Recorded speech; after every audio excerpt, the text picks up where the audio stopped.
Hello, World on Twist, and thank God I get to do this part two of this Raw recap and review from June 15th in Baltimore, Maryland. Now, I'm assuming if you're on this video, you didn't already seen part one, man. Right? You ain't seen part one? You know, I'm gonna be nice. I'm gonna be nice today. Go, just click up there, man. Click up there, man. Click up there right now. But if you've seen part one, welcome back, man. You already know what's going on, dude. Uh, we're catching back on to part two now, and we got L.A. Knight. Yeah, he's popping out for the promo. He's got a head full of steam. He says, "Let me talk to you." He lays down in the middle of the ring. He says, this is how I lost on Friday night. Looking at the lights, yeah, Jey Uso beat him in the tournament match. So now he's salty about that because, it was a lot of bloodline shenanigans getting around. And, he said, man, I could be in this ring all night, man. But he said, you know what? I need to go to Baltimore. And then I found out that LA Knight is actually from Baltimore. So, he had family members and everything saying, man, maybe you should just chill out, man. You don't need to pull out the Raw. He said, nah, but I need to be at Baltimore. And he says, I am at Baltimore and I am home. Crowd gets hyped. I thought he's from LA.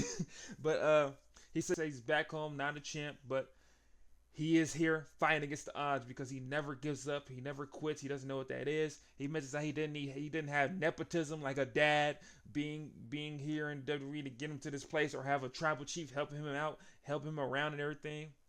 He even mentions how like Roman Reigns is out here manipulating Jacob Fatu, making him do his dirty work, and mentions how he was right last week when he said like he described exactly how the match was gonna happen, and it happened exactly the way it was going to happen. And at least Jimmy Uso popping out. Saw part one, he said, I'm going to handle LA Knight. Jimmy Uso popped out. He says, hey, man, the past was the past.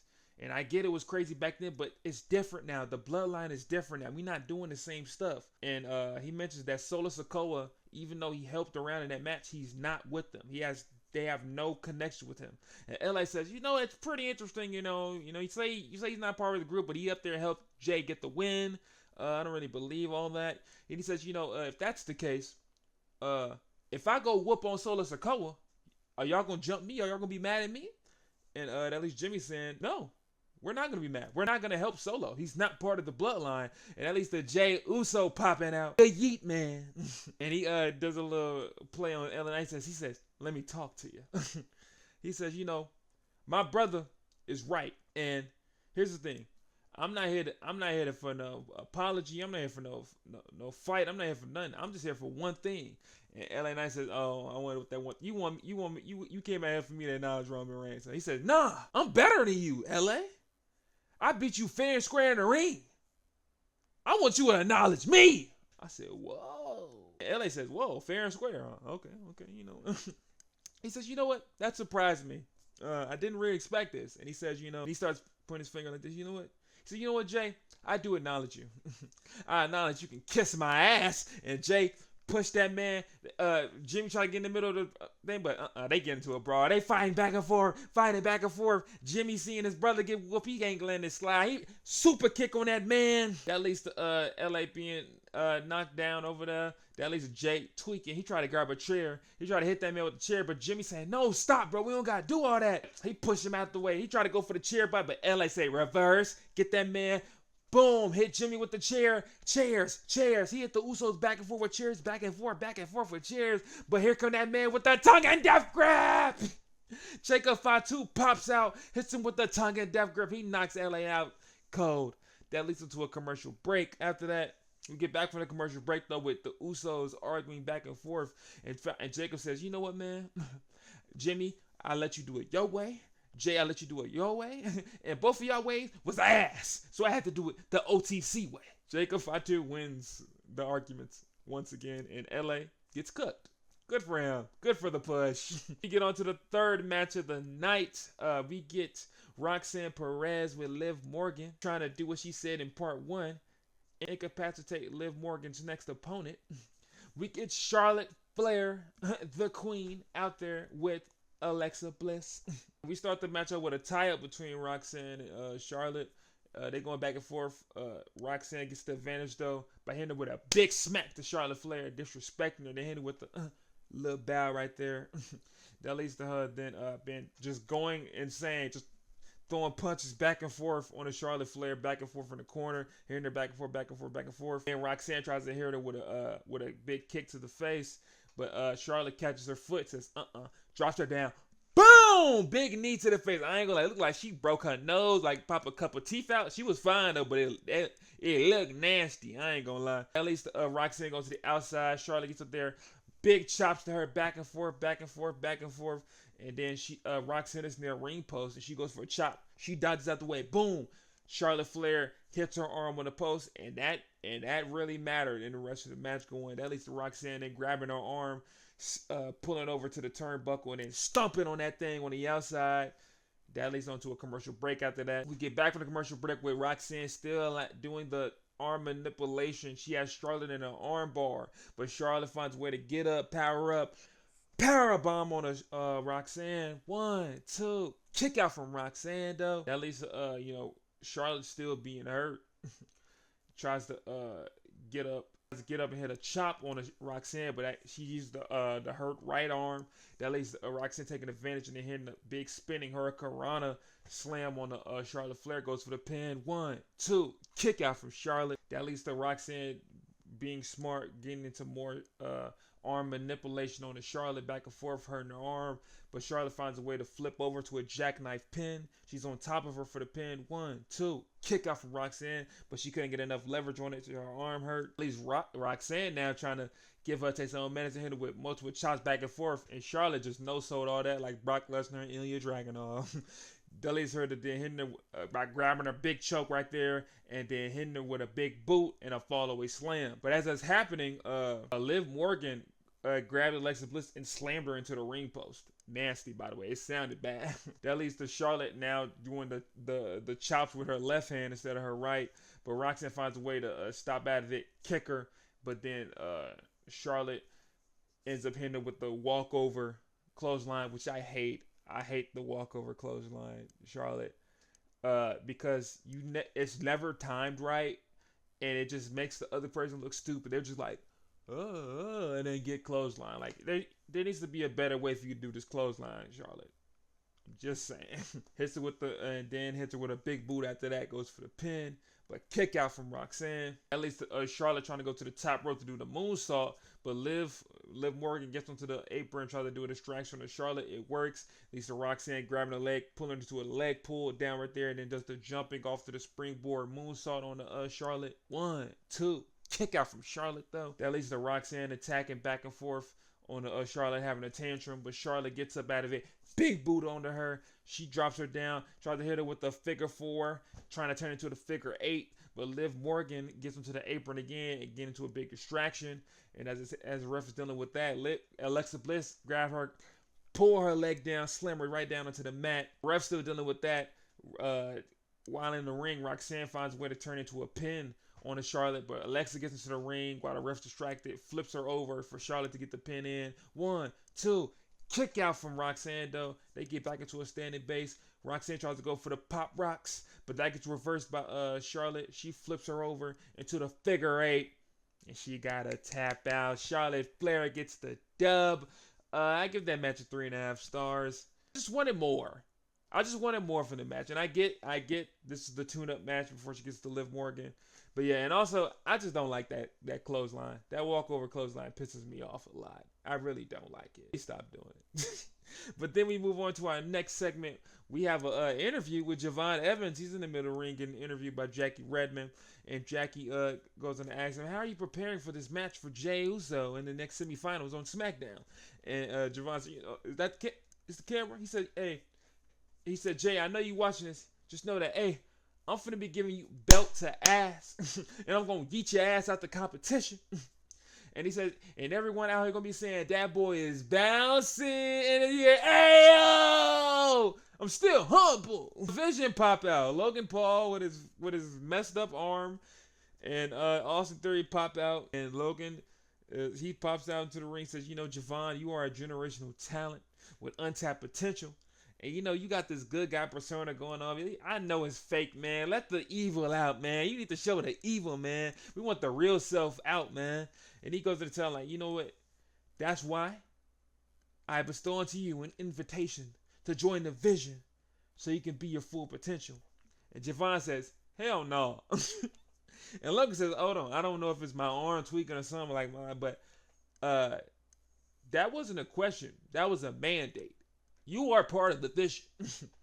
and, Jevon says, hey man, you better go ahead and leave this ring before you end up having no arms. Austin Theory said, you know what? I'm not asking you. And the funny part is Austin Theory is in ring gear and Jevon Evans is wearing some sweats. Jevon instantly drops his sweatpants down to show his ring gear. So you know what? I already know what's finna happen. Can we get a ref out here? And then we got an impromptu match between them. At least into a commercial break, though. We get back from the commercial break. We got Jevon Evans versus Austin Theory. And it starts off with a boo, yeah, boo, yeah. It's Jevon then going over to grabbing the rope, flipping over him into a big super kick on the Austin Theory, and then hitting that man with a hurricanrana. That leads Austin Theory rolling out to the outside. Jevon looks to the camera and says, you know what time it is. We outside. He about to go for we outside. The Undertaker dive, but Austin Theory runs out to the other side of the ring, so he won't jump, but that man, Jevon said, I'm still finna dive. Suicide dive on him in the middle side of the ring. He jumps on with the crowd on the barricade or farmer with the crowd. That leads to Jevon getting him back into the ring, hitting him with a big vertical suplex right into the kip up. Nasty into a standing moonsault. 1, 2. Kick out from Theory though. To Jevon then trying to do a moonsault off the top rope. But that gets dodged by Austin Theory, and he hits it with a drop toe hold, tripping him down into the corner. Big slam right there. That leads to Theory then jumping from the outside into the ring, jump over, spinning, clothesline onto that man, and then stumping him back and forth while he's on the ground and picking him up and hitting him with a big backbreaker right then and there. That leads to Theory now trying to do the 10 punches on the Jevon, but Jevon rolls out of it, grabs his leg, pulls him to a leg pull, then punches back on him. He gets on the top rope to do the multiple punch right there now. Then he finna do the bouncy Rana on the Theory, but that gets reversed by Theory. Puts him up on there and then big clothesline to him on the outside of the ring, and that's when we get to a commercial break. Back from the commercial break with Jevon having the advantage. He hits multiple corner punches and kicks and attacks on the Theory. Hit him with a super kick. He dodges out of it. It says dumbass. Big punch by him right then and there. Then hit him with a spinning kick while he's on the corner. And then he goes to the outside and then does the springboard clothesline on the Austin Theory. He goes for the pin. 1, 2. Kick out from Theory though. At least the Jevon trying to get the match over, tries to go for the OG cutter.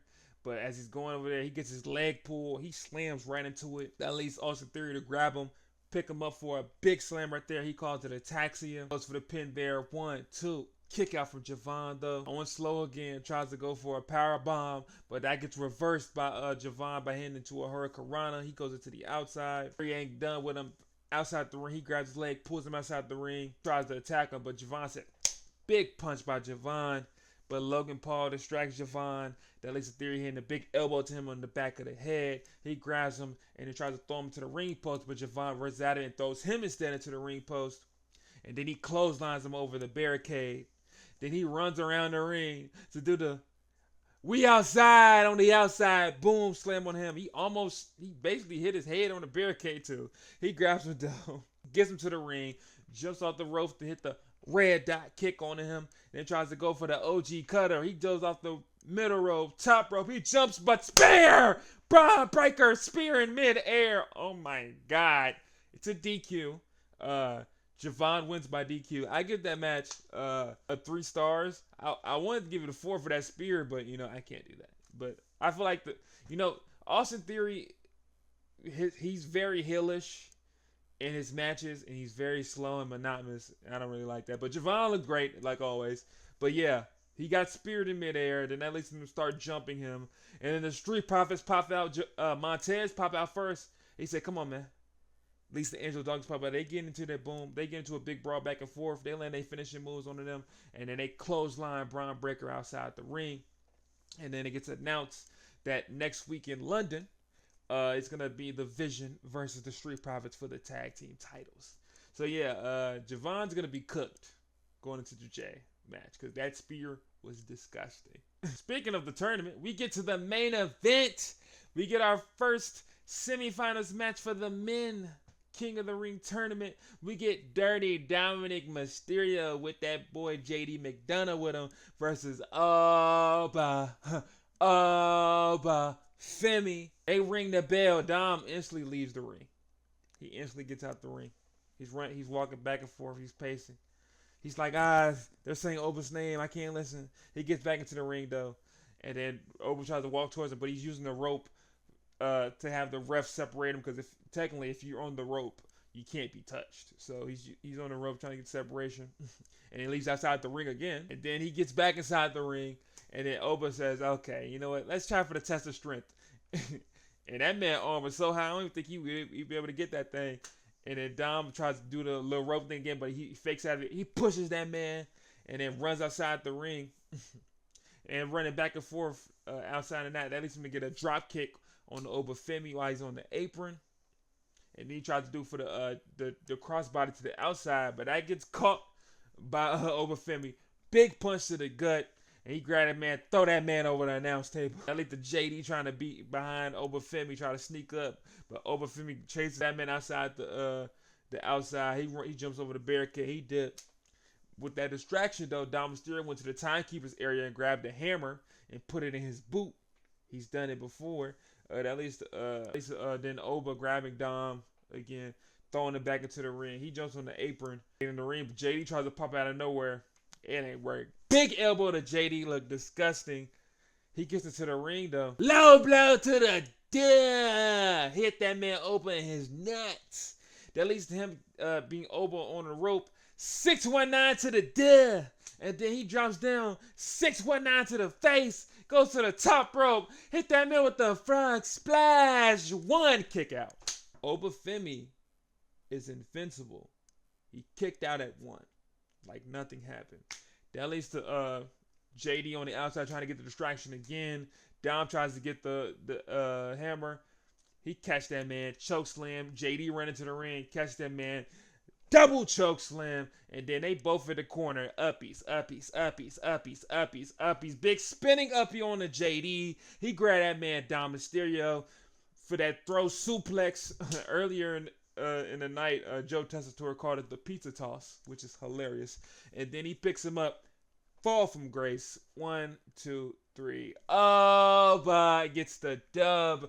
I give that a 5-star squash match. If it wasn't a squash match, it's a 2-star match. Squash match terms. Oba Femi gets the mic after that, says, I'm one win away from getting my crown to be the real ruler. And he says, I'm surprised Brock Lesnar ain't popular. It would have been the perfect time to do it. And he says, it's funny how, when I was a kid, I looked up to you, looked up to him as to being a man, but now he doesn't even know if Brock Lesnar is a man himself. He says, look at you. It's like, is this really how you want your legacy to be? Like, in the end of the day, I'm going to be the king. I'm going to be the ruler. And you're just going to be the man who ran away from Oba Femi. Bar. And that's going to be the end of part 2 of this Raw Recap and Review. If you enjoyed the video, please like and subscribe to the channel for more. We do these every week. And also, we're doing WWE 2K26 content as well. We have the CM Punk Showcase already done. And this week, we're going to be having the My Rise content coming out as well, too. So, yeah, remember, guys, Jesus loves you. And always to keep God first. I'm Twist. I'm out.